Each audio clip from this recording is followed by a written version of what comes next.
The gunshot echoed through the saloon as Kathleen Davenport's heart stopped in her chest. Not because the bullet had found its mark in her, but because in that terrible moment she knew her life in Loveland, Colorado would never be the same. The year was 1876, and a woman's reputation was all she had. "I saw her," the voice of Eliza Winston carried above the sudden silence. Her accusatory finger pointed directly at Kathleen's face. "I saw her with Sheriff Morgan outside of town yesterday, in a most compromising position." The whispers began immediately, spreading through the crowded saloon like wildfire. Kathleen's cheeks burned as she stood frozen, the accusations hanging in the air as tangible as the gun's smoke. "I was delivering medicine to his sick wife," Kathleen tried to explain, her voice trembling. "Mrs. Morgan has been bedridden for weeks." But Eliza's eyes gleamed with triumph. "Is that what they're calling it these days?" Laughter rippled through the crowd, and Kathleen felt her world crumbling around her. At 23, she had worked tirelessly to establish herself as the town's only female apothecary after her father's passing. Now, with a few malicious words, everything she'd built was at risk.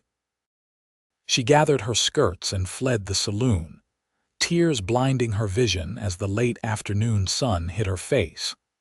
Behind her, the rumors were already taking root, rumors that would spread through Loveland faster than a prairie fire. Little did Kathleen know that, as she rushed down the dusty Main Street, a pair of observant eyes followed her retreat. Xavier Drake had been sitting quietly in the corner of the saloon, nursing a whiskey and minding his own business, something he'd gotten quite good at over his 30 years of life. The cowboy had only arrived in Loveland a week prior, looking for ranch work and perhaps a place to finally settle down after years on the trail. What he hadn't been looking for was trouble, or a woman with tears streaming down her face and her reputation in tatters. Yet something in her dignified posture, even as she fled, struck him. And Xavier Drake had never been one to ignore an injustice when he saw one. The following morning dawned crisp and clear, the Rocky Mountains rising majestically in the distance beyond Loveland. Kathleen opened her shop with shaking hands, dreading what the day might bring. It didn't take long for her fears to materialize. Mrs. Thornton, who had been purchasing her headache powders from Kathleen for years, entered the shop with her nose held high. "I believe I'll be taking my business to Denver from now on," she announced loudly, though they were the only two people in the shop. "I cannot support an establishment run by a woman of questionable character." "Mrs. Thornton," Kathleen began, "what you heard isn't—" "I know what the whole town knows," the older woman interrupted, "and I won't have my name associated with yours. Good day." The bell above the door jangled harshly as Mrs. Thornton departed, leaving Kathleen clutching the edge of her counter for support.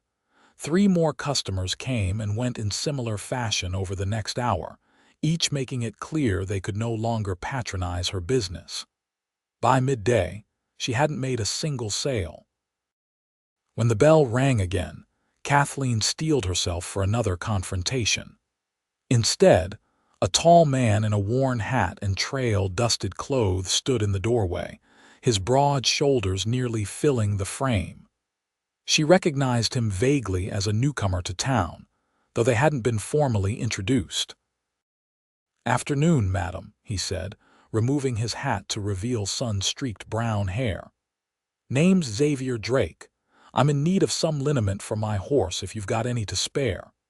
Kathleen hesitated, searching his face for signs of judgment or mockery. Finding none, she nodded. "Of course, Mr. Drake. I have several kinds. What seems to be troubling your horse?" Strain in his left foreleg. "Nothing serious, but I'd like to tend to it before it worsens." As Kathleen moved around her shop, selecting ingredients and mixing a soothing balm, Xavier leaned against the counter, his eyes taking in the meticulously organized shelves and jars. "You know your trade well," he observed. "My father taught me everything he knew," she replied, grateful for the normal conversation. "He was the apothecary here for 30 years before his passing last winter." "My condolences," Xavier said, his voice sincere. "It's not easy losing family." Something in his tone suggested personal experience with loss, but Kathleen didn't pry. She finished preparing the liniment and wrapped it carefully in brown paper. "That'll be 50 cents, she said, handing him the package. Xavier placed $1 on the counter. "Keep the change. And I'd also like to order some of that willow bark tea if you have it. Trail dust gives me a powerful headache sometimes." Kathleen eyed him suspiciously. "Are you being kind because you heard what they're saying about me, Mr. Drake?" Xavier's eyes, a clear, steady blue, met hers directly. "I'm being a customer because I need liniment and tea, Miss Davenport. What folks are saying isn't my business, though I've found that people who gossip generally have empty lives and emptier hearts." For the first time that day, Kathleen felt a small smile tugging at her lips. "That's very philosophical for a cowboy. Even cowboys do some thinking on occasion." He placed his hat back on his head. "Much obliged for the liniment. I'll be back for that tea tomorrow if that suits." After he left, Kathleen realized he'd somehow known her name, though she hadn't introduced herself. Perhaps he really had heard the rumors. Yet unlike everyone else in town, he hadn't seemed to care. True to his word, Xavier returned the following day for his tea. And the day after that, he came for some salve for chapped hands. Each time, he engaged Kathleen in conversation, nothing too personal, just friendly talk about the weather, his work at the Henderson Ranch outside town, or some observation about Loveland. Each visit lasted a little longer than the one before. Meanwhile, Kathleen's regular business continued to suffer. Though a few loyal customers still came to her shop, many now crossed the street to avoid her altogether. Whispers followed her at church on Sunday, and she found herself seated alone in a pew that had once been crowded with friendly faces. A week after the incident in the saloon, Kathleen was locking up her shop when she noticed a crowd gathering near the town bulletin board. Curiosity overcoming her desire to avoid public spaces, she made her way closer. Pinned to the board was a letter, written in neat handwriting and signed by Sheriff Morgan himself. In it, he categorically denied any impropriety with Miss Davenport, explained that she had indeed been bringing medicine to his ailing wife, and expressed his disappointment in the citizens of Loveland for their rush to judgment. "Who posted this?" someone in the crowd asked. "That new cowboy from the Henderson place," replied the blacksmith. "Came riding in special to deliver it, said the sheriff wanted everyone to see the truth." Kathleen's eyes widened. Xavier had ridden all the way to the sheriff's home outside of town, for her sake. She spotted him then, leaning against a hitching post across the street, watching the crowd's reaction. When their eyes met, he tipped his hat slightly but made no move to approach her or claim credit for his actions. That evening, a knock came at Kathleen's door. She lived in the small apartment above her shop and rarely received visitors, especially after dark. Cautiously, she opened the door to find Xavier standing there, hat in hand. "Mr. Drake," she said, surprised. "Is something wrong?" "Not at all," he replied. "I just thought you might like to know that Mrs. Morgan asked me to deliver this to you." He held out a basket covered with a checkered cloth. "She sends her thanks for the medicine, says it's helped her considerably." Kathleen accepted the basket, which contained fresh baked bread and preserves. "You didn't need to do any of this," she said quietly. "Posting the sheriff's letter, bringing this."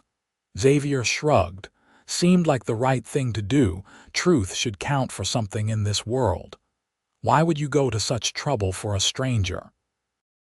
He considered her question seriously before answering. I've been riding from town to town for a long while, Miss Davenport. Seen a lot of injustice along the way. Most times I kept riding. Maybe I'm tired of doing that. The simple honesty in his words touched her.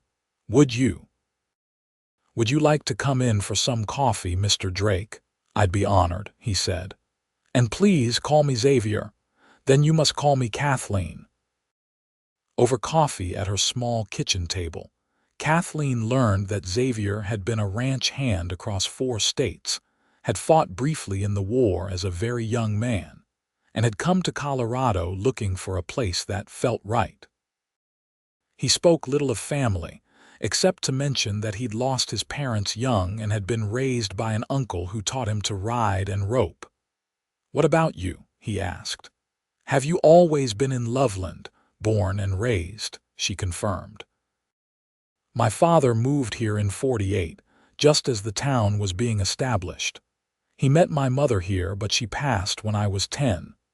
After that, it was just the 2 of us, and he taught me the apothecary business.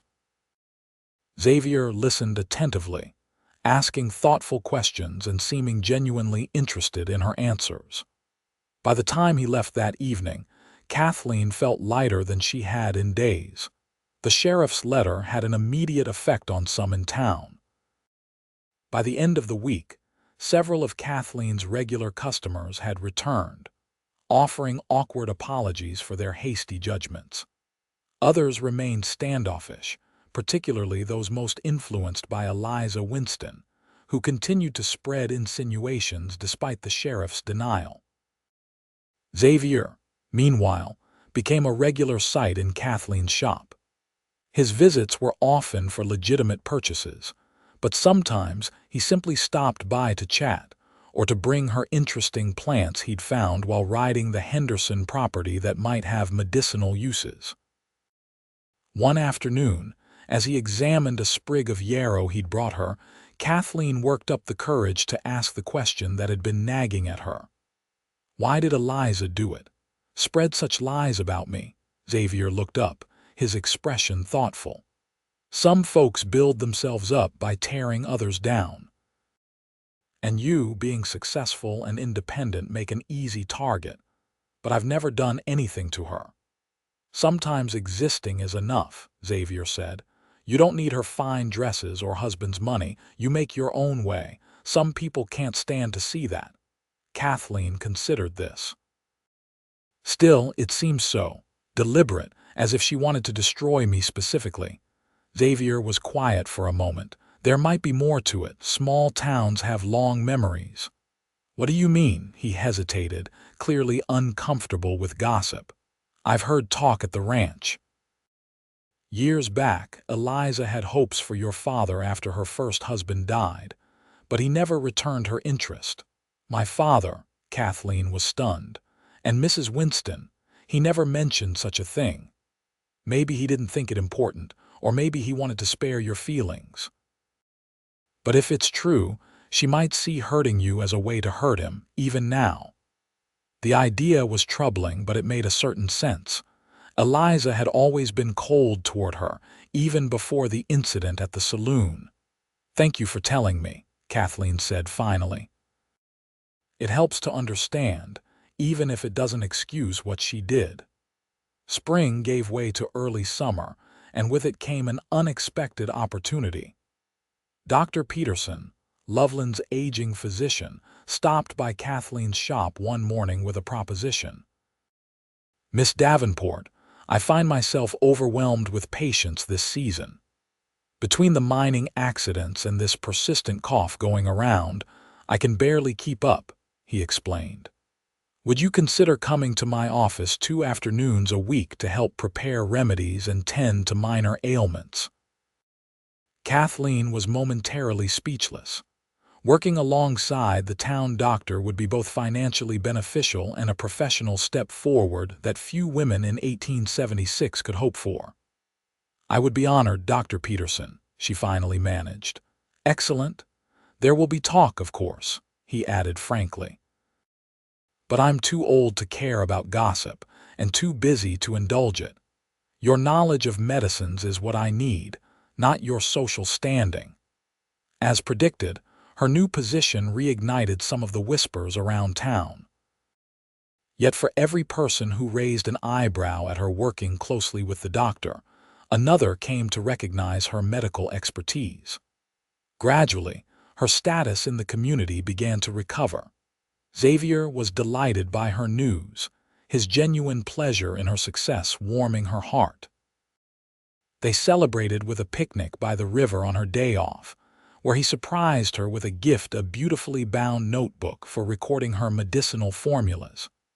"This is too generous," she protested, running her fingers over the soft leather cover. "You deserve fine tools for your trade," Xavier insisted. "Besides, I thought of you immediately when I saw it in Denver last week." The fact that he had thought of her while away sent a flutter through Kathleen's chest. Their friendship had deepened over the weeks, but neither had spoken of anything beyond that, though Kathleen found herself increasingly aware of his presence, the way his eyes crinkled when he smiled. How his hands, rough from work, could be surprisingly gentle when examining a plant or helping her carry supplies. As they sat by the riverbank, watching the water flow past, Xavier shared stories of his travels through the territories, painting vivid pictures of desert landscapes and mountain passes. Kathleen, who had rarely ventured beyond Loveland's borders, listened in fascination. "I've never seen so much of the world," she admitted. "My father always talked of taking me to St. Louis to see the big city, but he never got the chance." "Perhaps you'll go someday," Xavier suggested. "The world's a wide place full of wonders." "Perhaps," she agreed, though she couldn't imagine leaving her shop and her life in Loveland. As the afternoon waned, Xavier grew quieter, seemingly lost in thought. Finally, he turned to her with an unusually serious expression. "Kathleen, there's something I should tell you. Mr. Henderson has asked me to take a herd to Wyoming next month. It would mean being away for at least 8 weeks. The news hit her with unexpected force.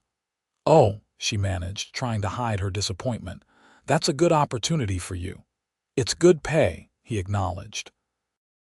"And I've done plenty of cattle drives before." "When would you leave?" 2 weeks from now, if I accept." If he accepted, the words gave her a small flutter of hope that she immediately tried to suppress. What right did she have to hope he might stay because of her? "Will you take the job?"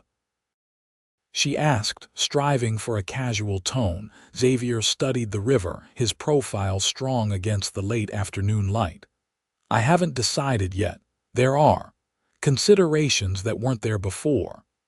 Their eyes met, and something unspoken passed between them. For a breathless moment, Kathleen thought he might say more, but instead he began packing up their picnic things, the moment slipping away. As they rode back to town, Kathleen found herself wondering what it would mean if Xavier left. In the few months since they'd met, he had become not only her defender but her friend, a bright spot in days that had once been consumed by work alone. The thought of those 8 long weeks without him left an ache she wasn't prepared for.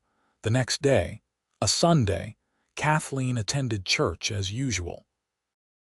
Though the worst of the gossip had subsided, she still felt the occasional stare or whispered comment. She had grown accustomed to sitting alone, but this morning, as she settled into her usual pew, Xavier appeared beside her, dressed in his best clothes, hair neatly combed. "Mind if I join you?" he asked quietly. Several heads turned their way, and Kathleen felt her cheeks warm. A single man and woman sitting together in church sent a clear message in a small town like Loveland. "Not at all," she replied, moving slightly to make room. Throughout the service, she was acutely aware of him beside her, the faint smell of soap and leather, the sound of his voice during hymns, the way he listened intently to the sermon. When they stood for prayers, their hands brushed briefly, sending a jolt of awareness through her. After the service, as they stood in the churchyard, several people approached them, including the Hendersons, Xavier's employers. "Miss Davenport," Mrs. Henderson greeted her warmly. "I've been meaning to thank you for that arthritis remedy. It's worked wonders for Mr. Henderson's hands." "I'm glad to hear it," Kathleen replied, surprised by the friendly overture. "We're having a small gathering at our ranch next Saturday," Mrs. Henderson continued. "Nothing fancy, just a summer social with some music and dancing. We'd be delighted if you could join us." Her eyes flickered briefly to Xavier. "Both of you, of course." Kathleen hesitated, unaccustomed to such invitations in recent months. "We'd be honored," Xavier answered smoothly, glancing at Kathleen for confirmation. "Wouldn't we?" She nodded, touched by his inclusion of her in his response, as if they were already a pair.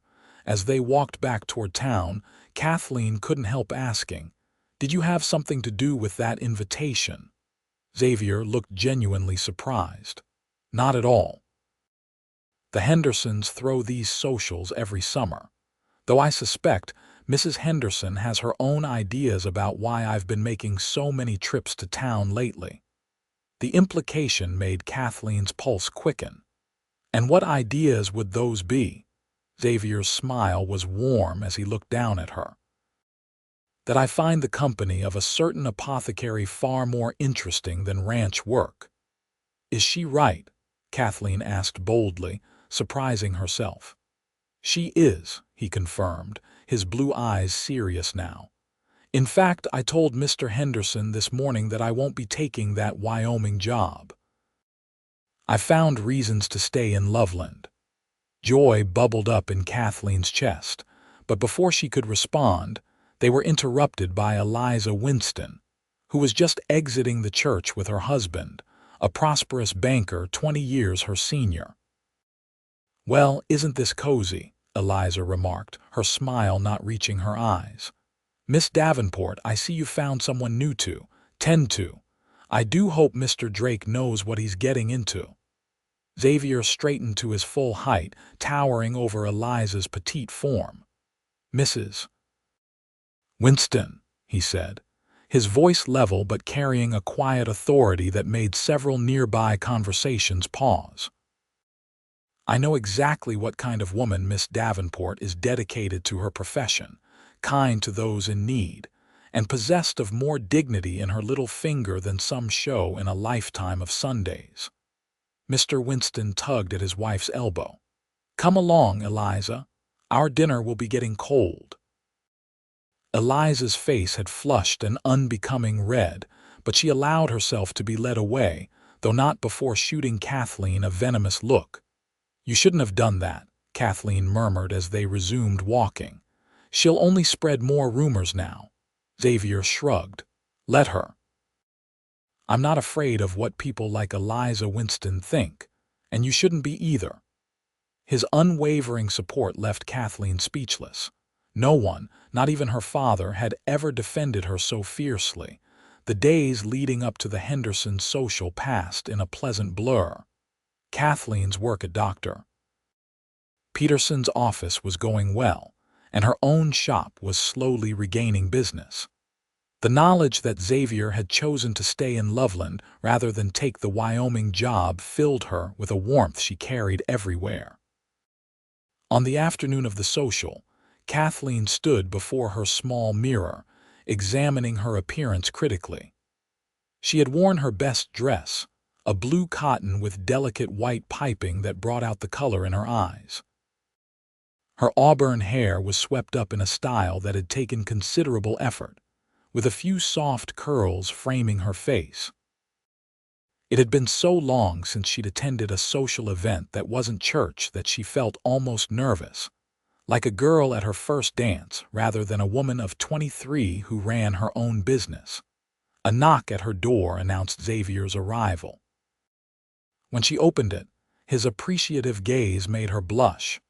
"You look beautiful," he said simply. "Thank you," she replied, taking in his own appearance. He wore a clean white shirt under a dark vest, his usual trail-worn clothes replaced by attire better suited to a social gathering. His hair was neatly combed, though one stubborn lock fell across his forehead in a way she found endearing. The Henderson Ranch was a few miles outside of town, and Xavier had borrowed a buggy for the occasion. As they drove, the late afternoon sun bathed the landscape in golden light, the mountains to the west standing sentinel over the valley. "It really is beautiful here," Kathleen remarked. "Sometimes I get so busy in the shop that I forget to look around and appreciate it." "That's the curse of having roots," Xavier said. "You stop seeing what's right in front of you. One advantage of drifting is that everything stays new." "And the disadvantages?" she asked. He was quiet for a moment, considering. "No place to call home. No one waiting for you at the end of a long day." His eyes met hers briefly. "Until now, maybe." The implication hung in the air between them as they approached the Henderson property, where lanterns were already being lit against the coming dusk. The ranch house was modest but well built, with a wide porch where several older folks were already seated in rocking chairs. Behind the house, a large barn had been cleared for dancing, its doors thrown open to catch the evening breeze. Mrs. Henderson greeted them warmly, introducing Kathleen to several guests from neighboring ranches who weren't regular visitors to Loveland. To Kathleen's relief, everyone was polite, with no hint of the gossip that had plagued her in town. As twilight deepened, fiddle music began drifting from the barn and couples moved toward the makeshift dance floor. Xavier turned to Kathleen, extending his hand. "May I have this dance, Miss Davenport?" She placed her hand in his. "You may, Mr. Drake." The music was lively, a reel that had everyone laughing as they circled and changed partners. Kathleen hadn't danced in years, not since before her father's illness, but she quickly found the rhythm. Xavier moved with surprising grace for a man who spent his days on horseback, guiding her through the steps with confidence. When the music shifted to a slower waltz, he drew her closer, one hand at her waist, the other holding hers.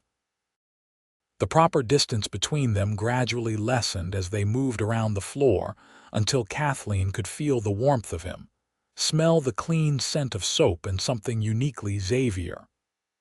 "I never asked how you learned to dance," she said, looking up at him.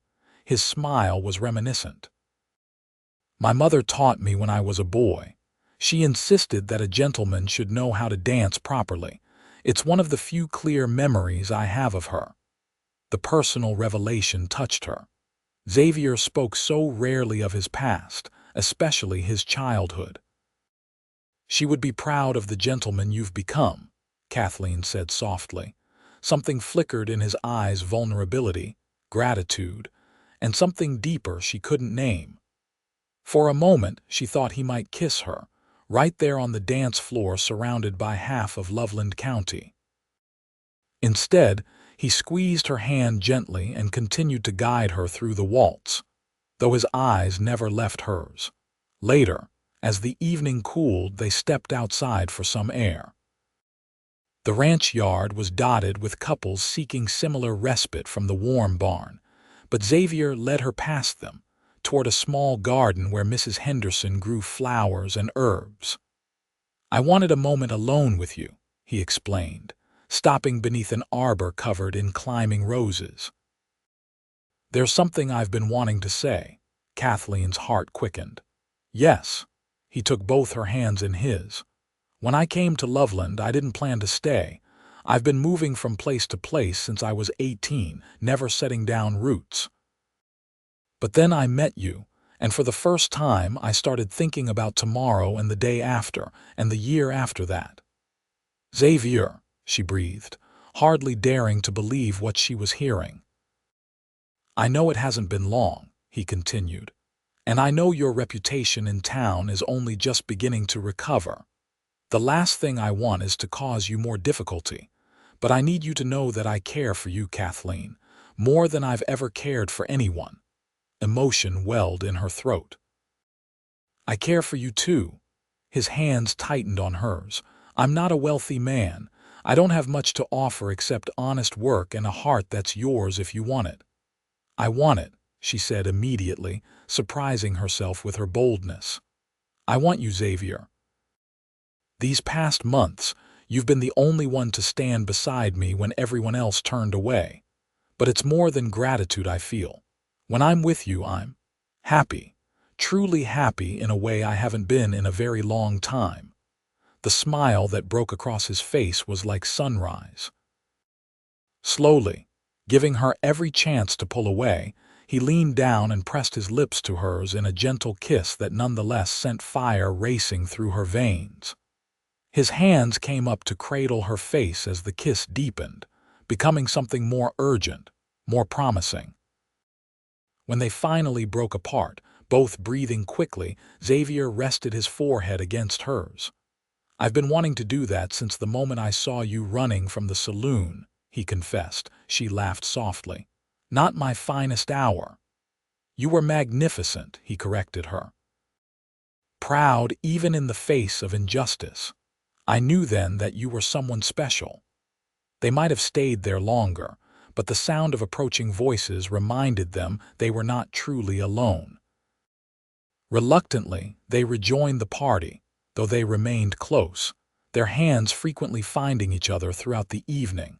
As they drove back to town under a canopy of stars, Xavier spoke of practical matters. I've been saving my wages. With what I have and a bit more time working for Henderson, I could put a down payment on a small piece of land outside town. You're thinking of settling here permanently? Kathleen asked, though she already knew the answer.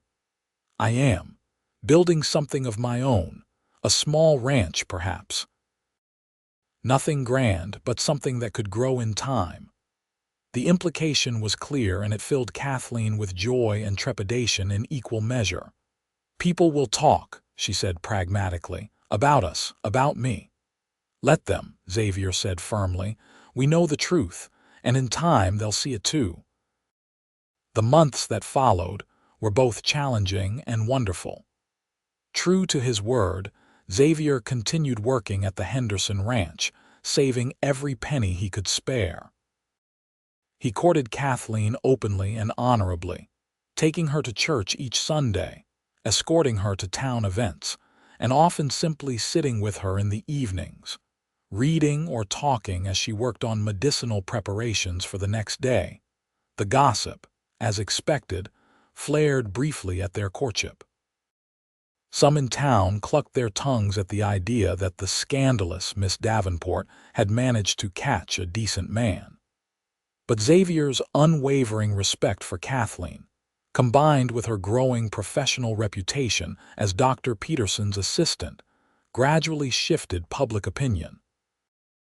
It helped that Sheriff Morgan's wife had recovered from her long illness and became one of Kathleen's most vocal supporters, making a point to visit her shop regularly and recommending her remedies to everyone she met.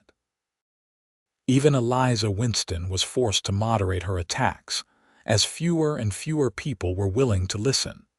By the time autumn painted the Colorado landscape in fiery hues, Xavier had put down a payment on 20 acres of land with a small but sturdy cabin, just 3 miles outside of Loveland. The property needed work, fences to mend, fields to clear, but it was his, a place to build a future. On a crisp October evening, he took Kathleen to see the property, proudly showing her the cabin, the small creek that ran along the eastern boundary, and the views of the mountains from what would someday be Pastureland. It's not much yet, he admitted as they stood on a rise overlooking the cabin. But I have plans, good ones. Tell me, she encouraged, her hand warm in his. First, expanding the cabin. It needs another room or two to be properly comfortable. Then fencing the South 40 for cattle in the spring. Henderson's going to let me have 2 of his yearlings as part of my final pay, so that's a start for breeding stock. As he outlined his vision, Kathleen could see it taking shape, the small ranch growing, becoming prosperous through hard work and careful management. She could see herself visiting, perhaps bringing supplies or helping with a garden. What she couldn't quite picture was her own place in this future. Did Xavier imagine her here permanently? They hadn't spoken of marriage directly, though their courtship certainly pointed in that direction. As if sensing her thoughts, Xavier turned to face her fully. "There's one thing missing from all these plans," he said. "What's that?" she asked, though her heart was already racing with anticipation.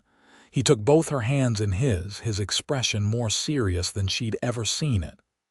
"A wife to share it with, a partner. You, Kathleen." Though she had been half expecting it, the actual proposal still took her breath away. "Are you asking me to marry you?" "I am," he confirmed. "I love you. I think I've loved you since the day you stood up in that saloon, refusing to let lies define you, and I want to build a life with you if you'll have me." Tears of happiness sprang to her eyes. "Yes," she whispered. "Yes, I'll marry you." The kiss that followed was filled with promise, sealing their commitment to each other and to the future they would build together. They agreed to marry before winter set in, giving them time to prepare the cabin for their life together. Xavier worked tirelessly, adding a second bedroom and enlarging the main living space, while Kathleen divided her time between her shop, Dr. Peterson's office, and preparations for the wedding. Word of their engagement spread quickly through Loveland. To Kathleen's surprise, most reactions were positive. Mrs. Henderson organized a small gathering of women to help prepare a wedding quilt, a tradition Kathleen had not expected to be included in after the events of the past year. Dr. Peterson insisted on giving the bride away in her father's absence, an honor that brought tears to Kathleen's eyes when he offered. Even more surprisingly, several women who had been among the first to shun her after the saloon incident came to her shop with gifts and apologies. "We were wrong to judge so quickly," Mrs. Thornton admitted, presenting Kathleen with a set of hand-embroidered table linens. "A good man like Xavier Drake wouldn't choose a woman of poor character. We should have known better." While Kathleen appreciated the sentiment, she couldn't help noting the irony that her worth was now being measured by the man who loved her rather than by her own actions and character. Xavier, when she mentioned this to him, was equally troubled by it. "Your value has nothing to do with me," he insisted. "You were extraordinary long before I came along. If they can't see that, it's their loss." His unwavering belief in her worth only deepened her love for him. The wedding took place on a bright November day in Loveland's small church. Kathleen wore a dress of ivory satin that Mrs. Henderson had helped her choose on a special trip to Denver, with her mother's lace veil that she had carefully preserved all these years. Xavier, standing tall at the altar in a new black suit, looked at her with such love as she walked down the aisle that she felt her heart might burst with happiness. The ceremony was simple but meaningful, the small church filled with well-wishers, many of whom had doubted and gossiped about her just months before. As they exchanged vows, Kathleen felt a sense of completion, as if all the hardships of the past year had been leading to this moment. "I, Xavier, take you, Kathleen, to be my lawfully wedded wife," he spoke clearly, his voice carrying to every corner of the church. "To have and to hold from this day forward, for better, for worse, for richer, for poorer, in sickness and in health, to love and to cherish, till death do us part." When Kathleen repeated the vows, her voice was steady, her conviction absolute. This was right. This was where she was meant to be. "I now pronounce you man and wife," the minister declared. "You may kiss your bride." Xavier's kiss was tender yet passionate, a promise of the life they would share. The congregation erupted in applause as they turned to face them as Mr. and Mrs. Drake. The celebration continued at the Henderson Ranch, where tables groaned under the weight of food contributed by nearly every household in town. There was dancing and laughter, toasts and well wishes, and through it all, Xavier kept Kathleen close, his pride in her evident to everyone. Late in the evening, as they prepared to depart for their new home, Eliza Winston approached them. She had attended the wedding but had kept her distance during the celebration.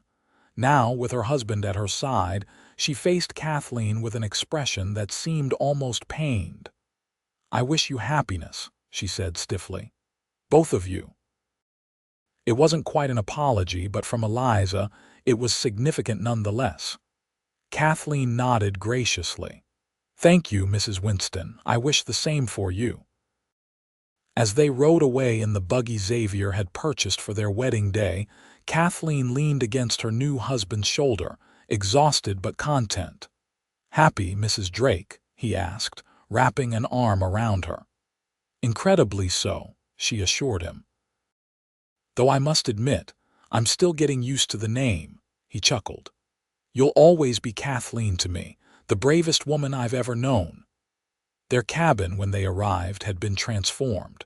Friends had decorated it with pine boughs and ribbons, and a fire burned welcomingly in the hearth.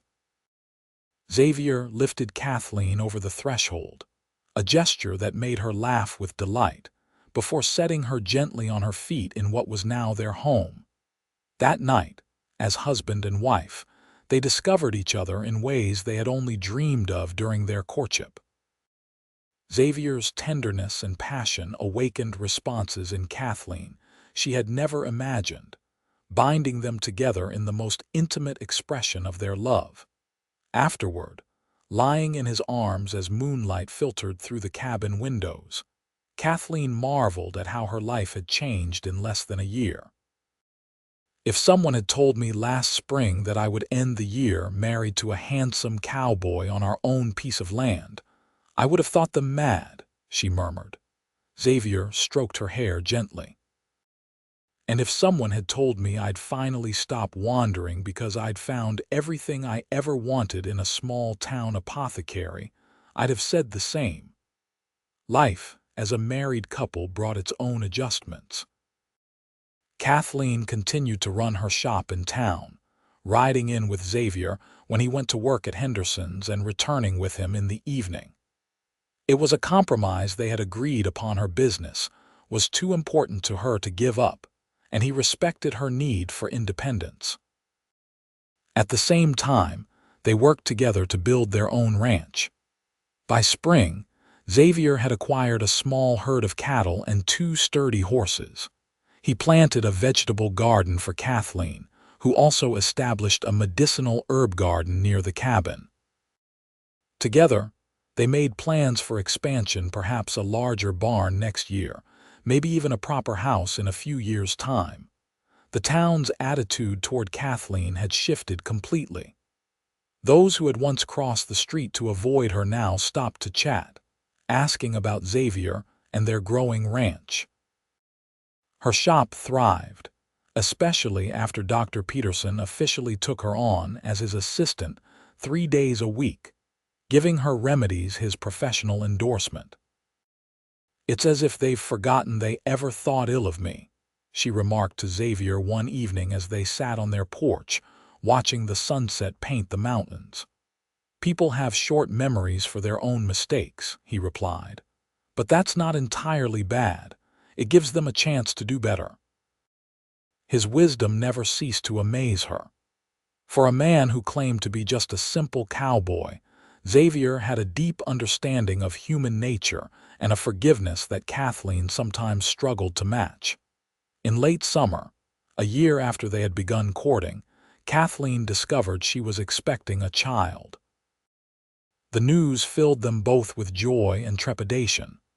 "Are you happy?" she asked anxiously after telling Xavier. His response was to lift her in his arms and spin her around, his face alight with joy.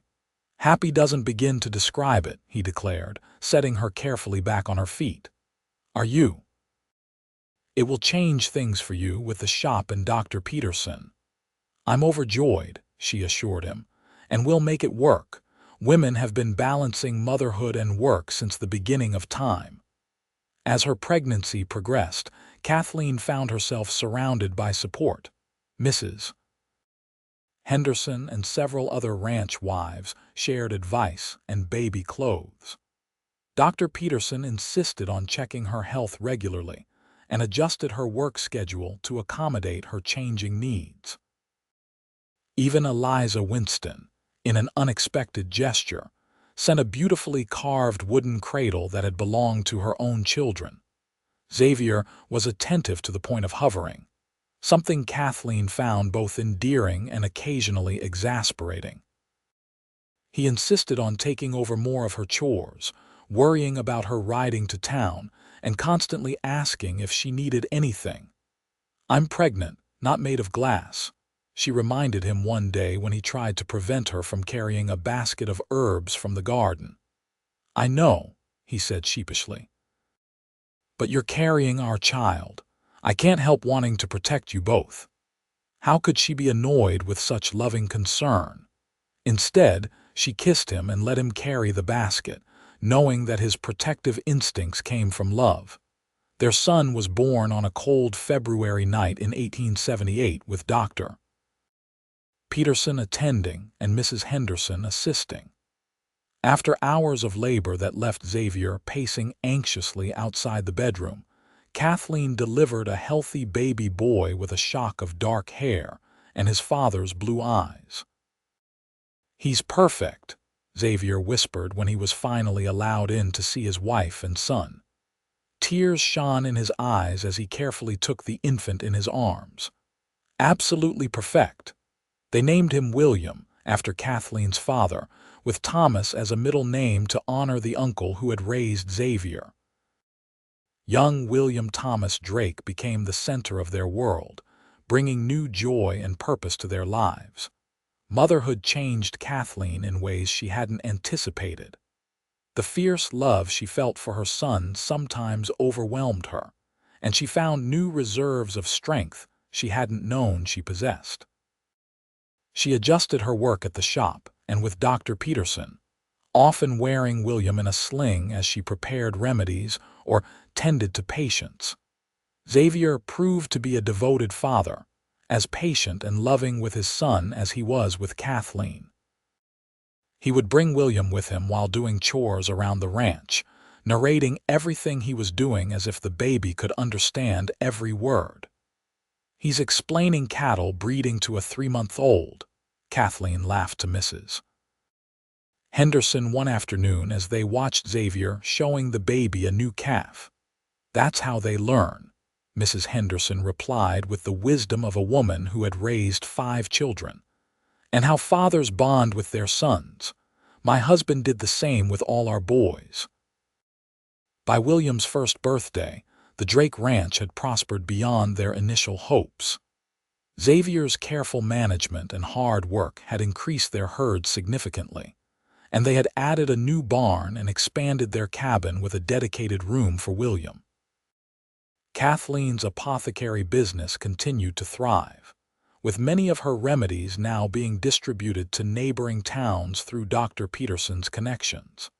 The gossip that had once threatened to destroy Kathleen's reputation was now nothing more than a distant memory. In its place was respect for the skilled apothecary who balanced her professional work with being a wife and mother, and for the hard-working rancher who had seen her worth when others hadn't. On a warm spring evening as they celebrated their 2nd wedding anniversary, Xavier surprised Kathleen with plans he had been developing in secret. "I've been talking with Henderson and some of the other ranchers," he explained as they sat on their expanded porch, watching William play with wooden blocks on a quilt nearby. "There's a need for a regular cattle drive to Denver twice a year, with better organization than we've had before. They've asked me to coordinate it." "That's wonderful," Kathleen exclaimed. "It's a recognition of how much they respect your knowledge." Xavier nodded, clearly pleased. "It would mean more responsibility but also more income."